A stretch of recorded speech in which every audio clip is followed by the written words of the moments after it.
Welcome to Revisiting Avengers Earth's Mightiest Heroes. Today we'll be talking about the final, the whole finale, the whole thing, the final 6 episodes, Volume 6. This is part 8. And yes, I am extremely excited to talk about the final 6 episodes with y'all guys, because this is, what we've all been waiting for. This is what we've been leading up to. Happy Hanukkah. This is the Hanukkah special for this year.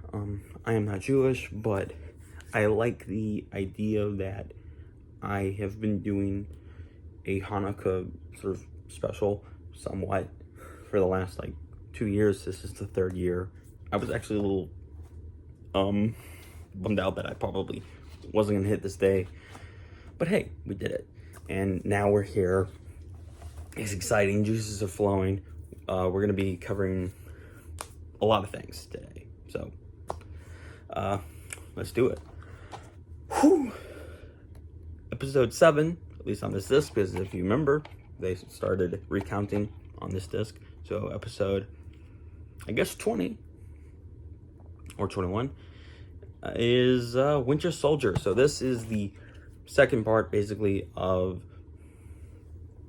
the last one, where the Red Skull tried to use his influence as Secretary of State, or Secretary of Defense, to sort of release a chemical bomb type thing at Avengers Mansion to frame the Avengers and try to, of course, kill and arrest the Avengers. Cap was able to stop them, or stop Red Skull from doing that, and now Red Skull's in prison, and the Winter Soldier is, on the run. Well, the Winter Soldier goes to where he goes to the castle that we saw in the 3rd episode of this very show, 4th episode actually, I think, of this very show, where he had his last mission with Cap. He goes back, and it turns out that the Red Skull had been building giant robots there this whole time, based off of spare parts that he had obtained as Secretary of Defense. And now these robots are going to try to destroy Washington, D.C. and they make a giant Voltron-esque Red Skull robot, which is pretty neat and very 60s, 70s comic book. But the overall sort of story is Cap is like, hey, Nick, you said that if I came to you, you said that, you would let me do a favor. This is the favor. I need you to help me find the Winter Soldier, and of course the Winter Soldier and Captain America team up to take down the Red Skull. And yeah, it's all nice and fun, very 60s, 70s comics type of political intrigue. This episode is the 2nd or the 3rd to be written by Man of Action, and this, very similar to what I said for Code Red, where Code Red kind of felt like a homage to that time Captain America had to face a conspiracy inside America, and oh shit, it was Richard Nixon the entire time under the hood.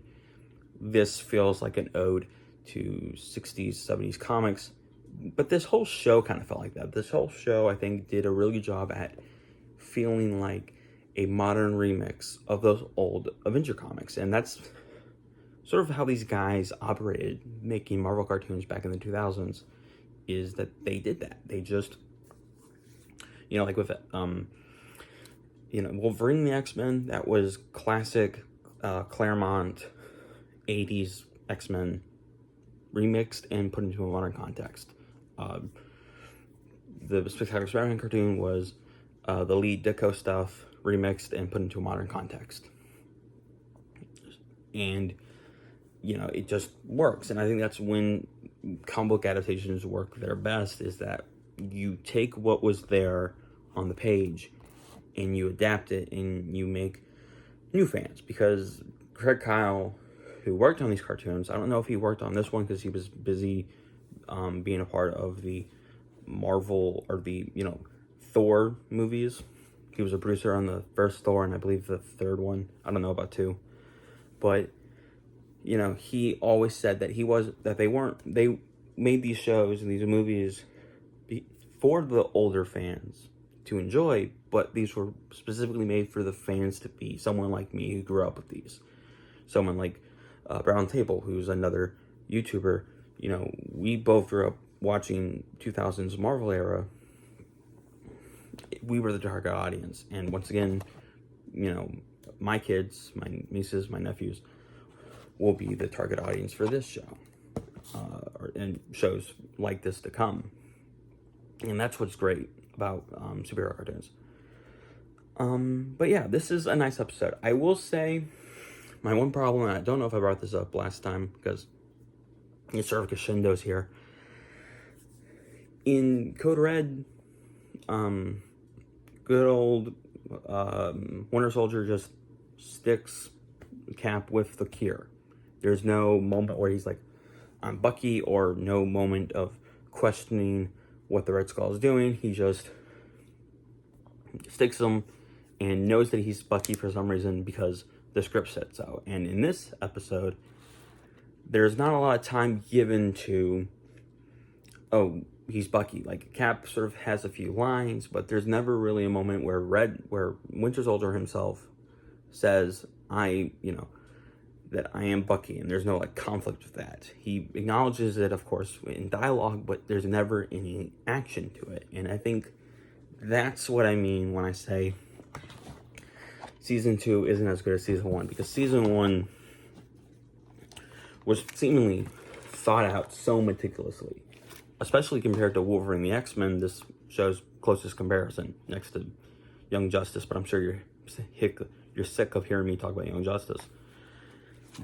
This show's closest comparison with an overarching storyline is Wolverine the X-Men. And Wolverine the X-Men had some problems because the storyline, the conspiracy, bridged all 26 episodes, except a few episodes weren't focused on that plot line. Some of them were about Wolverine, some of them were about other things. And it just didn't work because they didn't section off those storylines.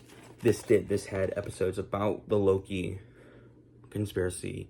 This had stuff with space and Kang. Like, there were things that were sectioned off, and they were like, okay, we're going to finish this. We're going to do this strand. We're going to do this strand. We're going to do this strand. These are the episodes where those strands will connect to each other, creating a web of brilliant storytelling. This season, unfortunately, didn't have that, and I've, of course, talked about that over the last 4 parts. And it just sucks, because the Winter Soldier storyline is really the only new subplot that gets a finale, because Surtur doesn't. But, overall, it's enjoyable, and I like the episode Code Red. So there you go.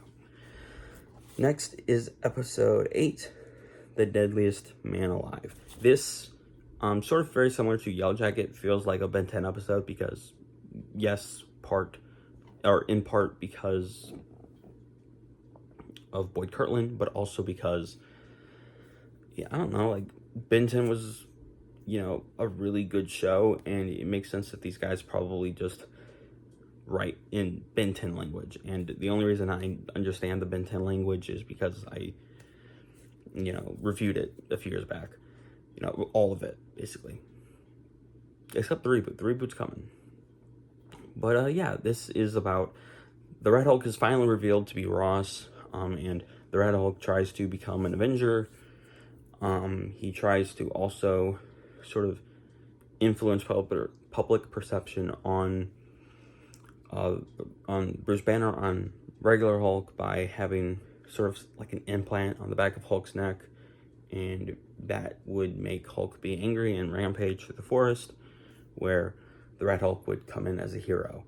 And the Red Hulk is, of course, revealed to be, General Ross, and the Hulk is, of course, freed by Captain America, who feels bad that Scrawlcap made Hulk go to prison, and yeah,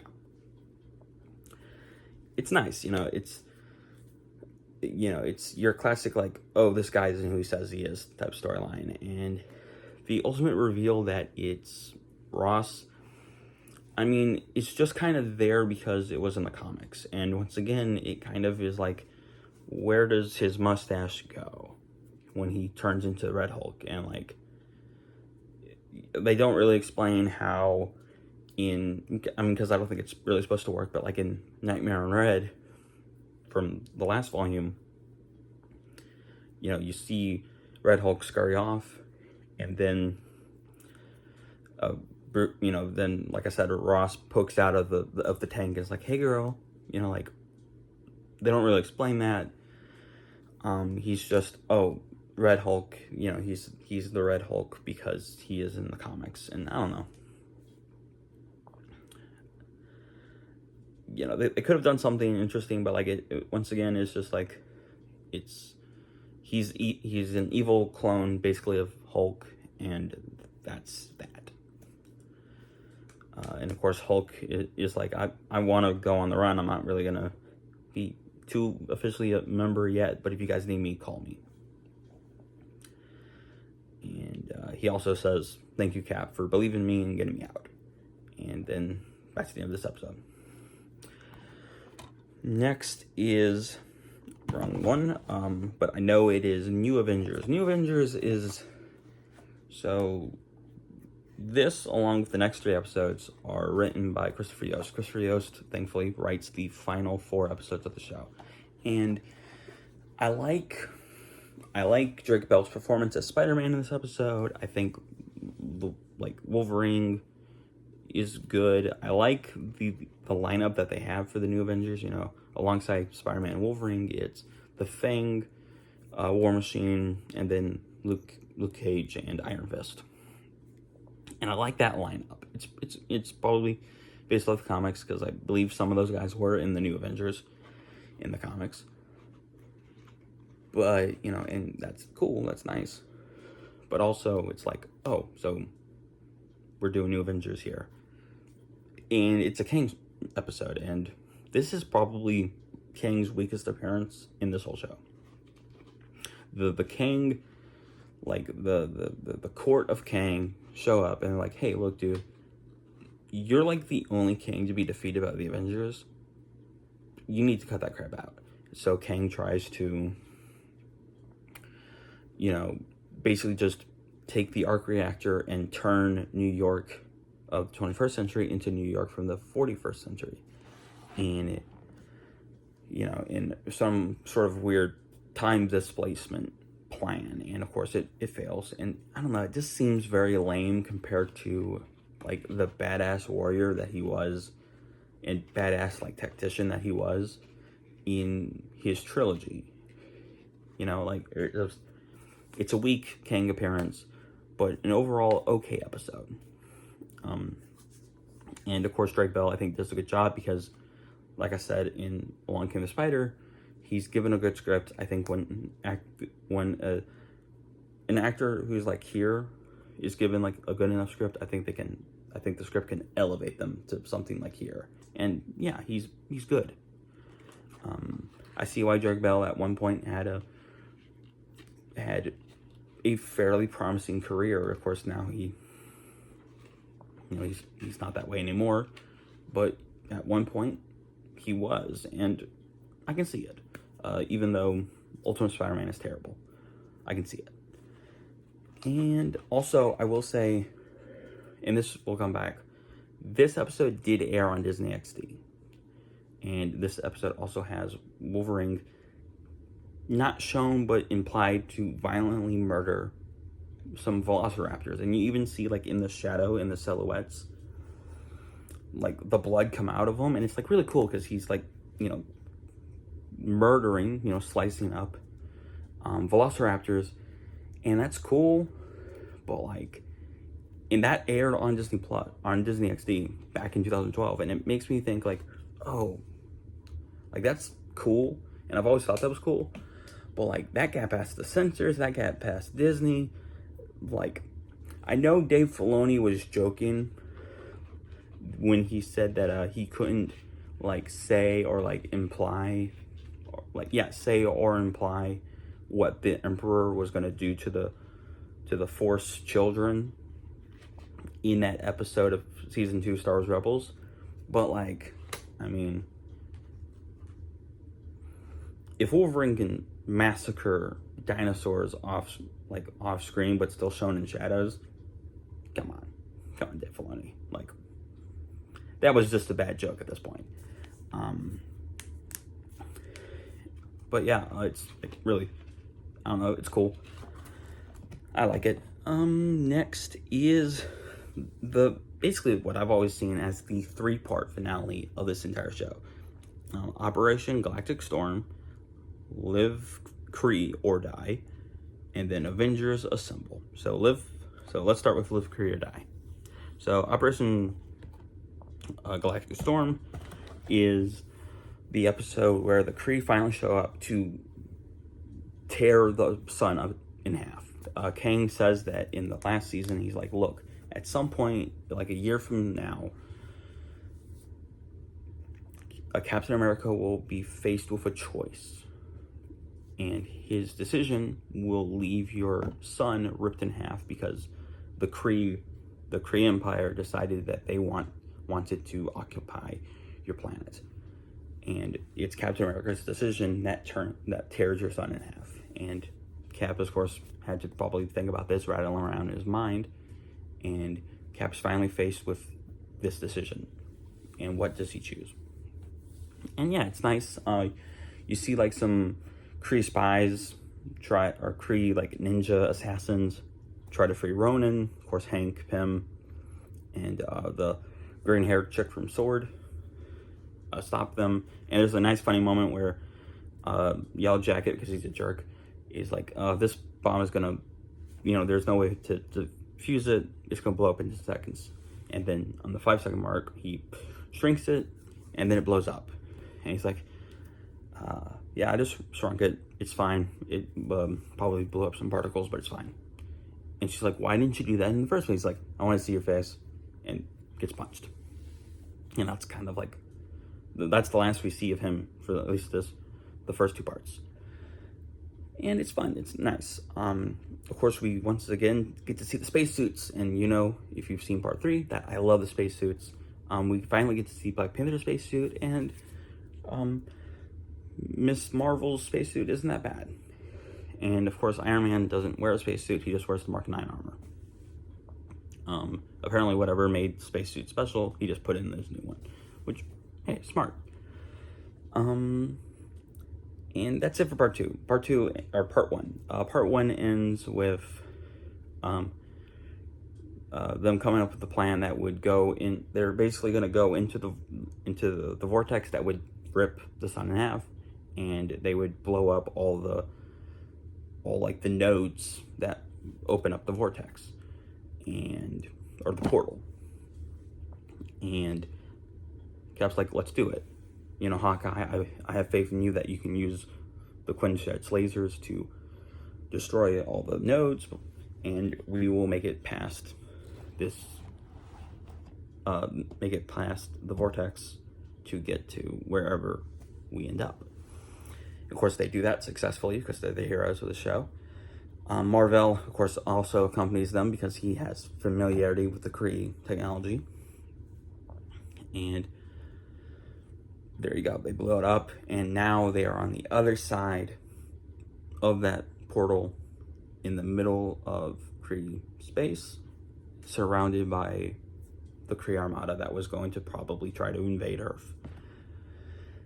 And yeah, in Live, Kree, or Die, they crash land on Hala, although they call it Hala or something like that. Like, come on, it's Hala.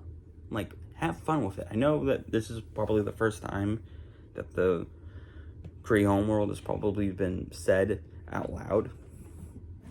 Sort of like how in Armored Adventures they say extremis instead of extremis, But like, have fun. It's holla, like holla at your girl. You know, it's holla. Like that also never gets old. Saying holla like that, or no. My children will say that. But you know, they crash land, they get captured by the Kree army, and they're put forth in front of the Supreme Intelligence. The Supreme Intelligence is a giant head that is comprised. It's a giant head that has a supercomputer brain, and that supercomputer brain is comprised of every intelligent mind in the Kree's history. And Marvel tries to reason with the Supreme Intelligence, saying like, hey, you know, the humans are fascinating specimens. We can study them. We don't have to kill them. And of course, the Supreme Intelligence is like, cool. We will take these Iron Man, Wasp, Iron Man. I'm trying to think of who was all on that side or in that spaceship. We'll take Captain America, Miss Marvel, the Wasp, and I want to say there's someone else besides the Sword Agent. We will take all of them, we'll dissect them, study them, and then eventually kill them. You know, guards take them away. And of course, in the other ship, or I think the Quinjet gets cut in half, so like one half goes one way, the other half goes the other way. The other half, with Captain America, Thor, the Vision, and Hawkeye, land in like some training field with monsters, and Black Panther, in sort of a, you know, let's just pull something out of her butt type of scenario, survived the explosion of the portal, even though he didn't see, or even though the likelihood of the ship that he was on surviving was very slim.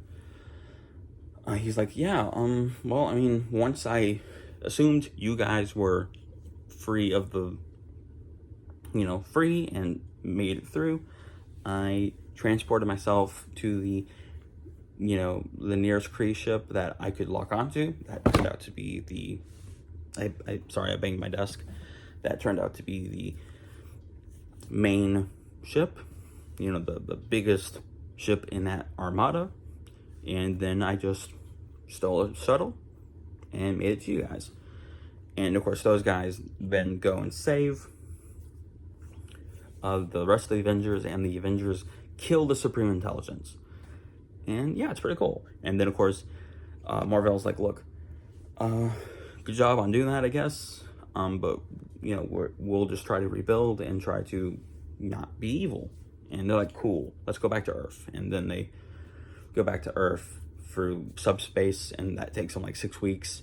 And then that leads us to the finale. And you wanna know what? I specifically like, I think Live, Kree, or Die Hard more than Operation Galactic Storm. Like, it's cool to see Cap make that decision, but it's cooler to sort of have the, you know, the Avengers on like an alien planet, and seeing them fighting giant monsters, and seeing Thor, I mean, we only see him do part of it, but like take on the entire like Kree army, and like it's really cool. And seeing the Supreme Intelligence, who is essentially like an evil supercomputer, get defeated is really neat. And the idea that the Kree Empire can maybe go forward and maybe not be like an evil Roman-esque army type thing sounds neat, and it's cool.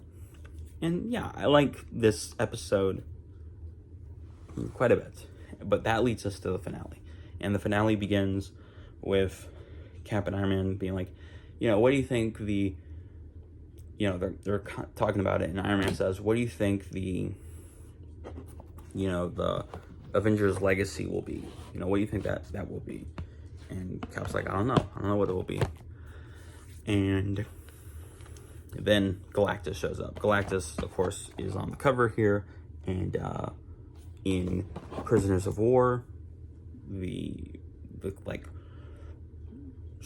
the Skrull, like the Skrull interrogator, said, "Hey, look, the reason we are invading Earth is because there's a prophecy that's said that our homeworld would get destroyed by Galactus, but then we would take over your homeworld, and that would be our new home." And Cap, of course, remembers the name Galactus, and he's like, "I know about him. He's a space god who destroyed the Skrull's homeworld. He destroys planets for, like, consumption."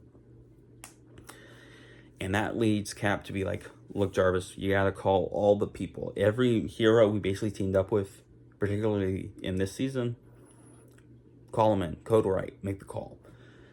And you see, Spider-Man, just to name a few, you see the Fantastic Four, Spider-Man, Hulk, Doc Samson, Falcon, Luke Cage, Iron Fist, the new Avengers, all round up and take on Galactus along with his 4 heralds.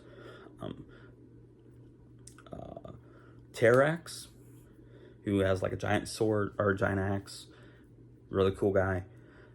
The water one, the fire one, and then the one that they maybe made up for this episode because he wasn't in Superhero Squad. Superhero Squad also did Galactus for its season 1 finale, which was really cool. I gotta talk about Superhero Squad one day. I love that show, and I gotta do it. But the wind guy wasn't in that finale, but everyone else is. I'll say it looks like they may be doing Galactus for their first Fantastic Four movie. Cool. I like the actor that they have playing Galactus. I think his voice is perfect for Galactus. I will say, if you're doing Galactus and you have his heralds, besides obviously Silver Surfer, you have to have Terrax, you have to have the water one, you have to have the fire one, okay? We cannot just have a repeat of the Jessica Alba movie and just have Silver Surfer, because that was lame. That's not the reason that movie sucks, but it's, as a nerd, one of the reasons that movie sucks. Not enough heralds. We need more heralds. Remember that, MCU. But yeah, this is a fun episode. Drake Bell's doing a good job, but the entire cast, like I said, I've praised this cast up and down. Brian Bloom, Eric Loomis, Rick Wasserman. You got, who else? Chris Cox, Wally Wingard. Good old, who plays Tails? Sharon? Is her name Sharon or Shane? Tails from the Sonic the Hedgehog movies. Damn, I'm forgetting her name. It'll come back to me as soon as I turn off this camera. And of course, all those guys are doing such an exceptional job throughout this entire show, especially here, as this is the final time we see these characters. And it's just super cool. They do find Galactus. They kind of destroy some of his machines. They defeat his heralds, but oh snap, Galactus just fixes them right back up. And he even joins the fight. He doesn't revive his, mind you, he doesn't revive his heralds. He just fixes his machines. Because he has different machines at like different parts of the world. So like in the volcano, in the middle of the sea, in a desert for some reason, and of course in New York, right on top of the Stark Tower. And he's going to try to, terraform the Earth in order for him to consume it, as he always does. And he joins the fight and is fighting the Avengers, and it's really cool. And it's just really cool. It's also nice to see War Machine and Miss Marvel in action. It's cool action. And I think this episode was directed by Boyd Kirtland. So, another layer of awesomeness. But it's in Galactus's, like, ball of doom that they're like, Galactus is just terraforming the Earth to make it into antimatter. He consumes antimatter. What if we sent him to the, negative zone? Because the negative zone was entirely comprised of antimatter.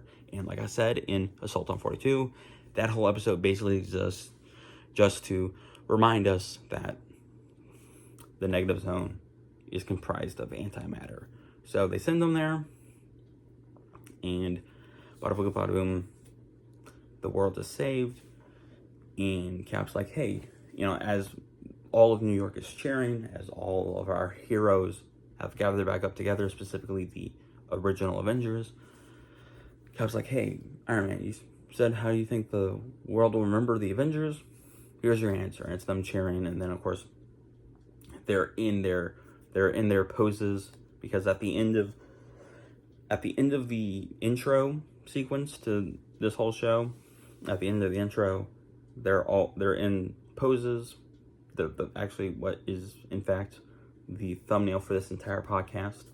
They're in those poses, and then turns into silhouette and pulls out, and it's the show's logo.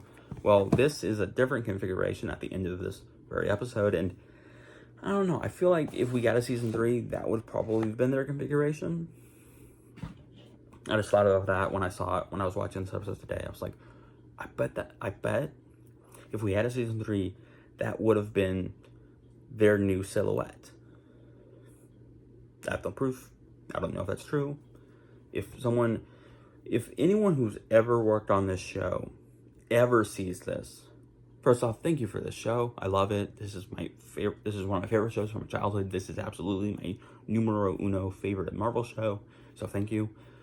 But honestly, I would love it if you could possibly try to confirm this, if that was going to be possibly the silhouette for season 3. Speaking of,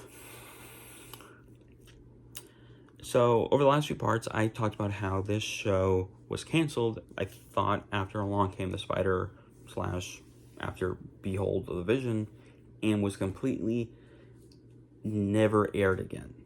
Canceled, then never aired, and then this volume came out in the fall of 2012. This came out in like the spring of 2013, and then that was the end of it. No, for some stupid reason, the YouTubers 12 years ago who should have been covering this fucking show just stopped talking about the show after Along Came the Spider came out, making my little 12-year-old self, or 13, I guess at that point, my little 13-year-old self think that this show was kaputski, canceled, no more airings. Nope. These final episodes not only aired in Australia, where they were uploaded then to YouTube, where I watched them, kind of bootleg style. Nope. These episodes were aired in the United States as well, from like August to November or something like that. August to October. When I learned that this morning, or last night, I was so furious. I was like, are you kidding me? I will say I do like it when a show is able to air all of its episodes and then gets canceled, because then, we have the show, and then of course it gets maybe hopefully released on DVD somehow. I do prefer that. And that's only a handful of cases of complete cancellation, no more show being aired like at all. That's a very small anomaly. And this show, of course, as I mentioned before, was still canceled because it wasn't enough like the MCU and because of toy sales. A good 99% of superhero shows from going back to 2000 forward that have been canceled, probably further back, but from 2000 and to today, most superhero TV shows that get canceled, especially by DC and Marvel, are because of toy sales. That's what happens 99% of the time, and this is what happened here.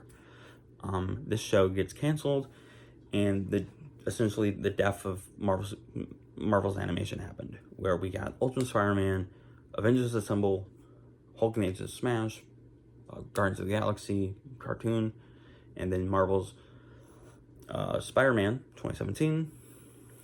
All 5 shows were supposed to kind of be somehow connected. All very much mediocre, except like some of them having bright spots in the moment. I most certainly do want to one day watch the Guardians show just to kind of see how that's like, but those 5 shows very much mediocre and ran from 2012 to 2020.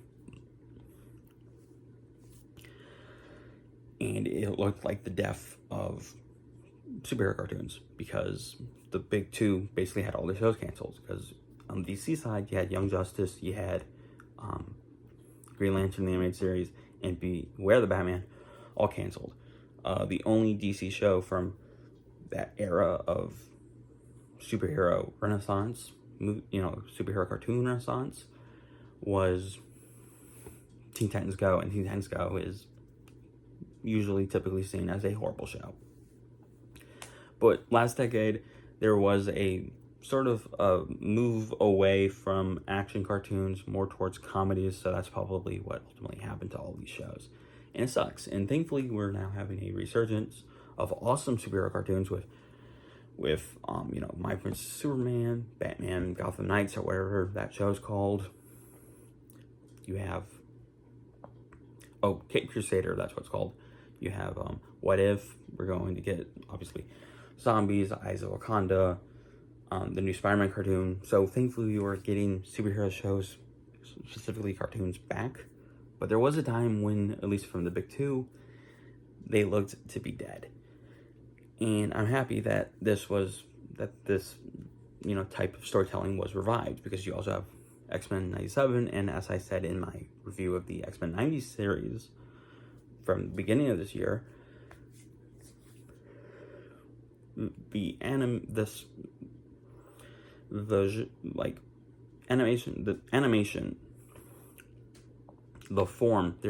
art form that is animation is the best way to see these heroes. In animation, you are literally able to do almost anything you want, and it just works, and everyone just accepts it, because animation is the closest to comics that you can get. And I love the MCU. I love the live action superhero movies that we've gotten over the last 30 years, but animation will always be king, and I will always be happy to get a cartoon of these characters over live action. That's just how I'm built. And I'm happy that I got to finally talk about this show, because this show is one of my favorites. And I'm so grateful to you guys for not only this amazing year that we had. Let's show you the spines here. Not only this amazing year that we had, but thank you for coming along this journey. Whether you watched one of these parts or all of them, thank you. And I do implore you to not only watch this show, it is on Disney Plus, all 52 episodes, all 2 seasons of this show are on Disney Plus right now. Go watch it, because it truly is one of the greatest. And thank you for watching this Rewatch podcast. In a few days, got the old calendar right here, on the 31st of December, New Year's Eve, I will of course do a I will rank my top 10 favorite episodes of the show. So I have a month and a half, I think, a whole 2 months to figure out what those episodes will be. It will be very hard, because I love so many episodes from the show. But so join me there, because that will be a live stream. But yeah, I'm super excited to talk about this show, I'm happy that I've talked about this show, because I love this show so much. I have problems with it. I've talked about those. I've rambled on about those for a long time. This is probably now like a 4-hour almost, rewatch podcast altogether, 4 hours. But you know what? I can live with that, because this show deserved this treatment. I could have easily done this last year, and it would have been shitty. Straight up. But I'm insanely proud of this, because this is just great. I literally did a whole week of content creation, and it's some of the best stuff that I think I've done, and I'm super proud of this Rewatch podcast, basically. So remember that God made you special. He loves you very much. I hope you're having a very lovely day. I hope you had a very lovely month and a very lovely year. And God bless, and see you in year 5.